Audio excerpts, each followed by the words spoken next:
Hello everyone. तो आज हम जानेंगे कि कोलोरेक्टल कैंसर क्यों होता है, इसके क्या रिस्क फैक्टर्स हैं। कुछ रिस्क फैक्टर्स नॉन मॉडिफाइबल हैं जो हमारे हाथ में नहीं है, जिसको हम चेंज नहीं कर सकते, और कुछ रिस्क फैक्टर्स ऐसे हैं जो मॉडिफाइबल हैं, जो लाइफस्टाइल से एसोसिएटेड हैं, जिसको हम चेंज कर सकते हैं ताकि हमारा कोलोरेक्टल कैंसर का रिस्क कम हो। तो जो नॉन मॉडिफाइबल रिस्क फैक्टर्स है उसमें सबसे इंपॉर्टेंट है एज, कि जैसे जैसे एज बढ़ता है वैसे वैसे कोलोरेक्टल कैंसर का इंसिडेंस बढ़ेगा। सेकंड, कुछ फैमिली हिस्ट्री।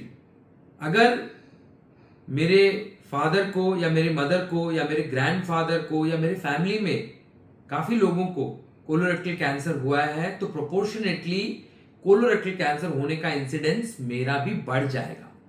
तो family history of colorectal cancer is an important risk factor. Third risk factor which is again linked to family history but different from family history is genetic predisposition. Now this is very important because we must know that there are certain syndromes, genetic syndromes which are inheritable and they can increase our risk of colorectal cancer, and not only colorectal cancer but certain other cancers also in the GI tract. For example, FAP, familial adenosis polyposis. This is one of the syndromes. Another important syndrome is Lynch syndrome or hereditary non-polyposis colorectal cancer syndrome, HNPCC. Now, अगर इस तरह के syndromes हमारे family में है या हम diagnose होते हैं कि इस तरह का एक जेनेटिक मॉडिफिकेशन या जेनेटिक म्यूटेशन हमारे अंदर है, तो our risk of colorectal cancer is high.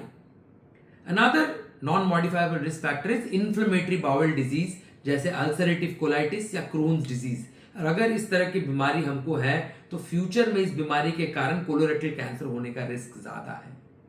Similarly कुछ पोलिप्स होते हैं कोलन में जो यूजुअली बिनाइन होते हैं, बट वो स्लोली चेंज होके मैलिग्नेंट बन सकते हैं, और इस तरह के पॉलिप्स भी कोलोरेक्टल कैंसर का रिस्क बढ़ा सकते हैं। पॉलिप्स के बारे में हम विस्तार में एक नेक्स्ट वीडियो में बात करेंगे। अब आते हैं नॉन मॉडिफाइबल रिस्क फैक्टर्स के ऊपर जो हम चेंज कर सकते हैं, हमारे लाइफस्टाइल से एसोसिएटेड है, जैसे obesity, diabetes mellitus, less physical activity, smoking, increased alcohol consumption. ये सारे जो फैक्टर्स है ये हमारे लाइफस्टाइल से एसोसिएटेड हैं और इन पे हम डेफिनेटली वर्क कर सकते हैं ताकि हम कोलोरेक्टल कैंसर का इंसिडेंस कम कर सकें। Thank you.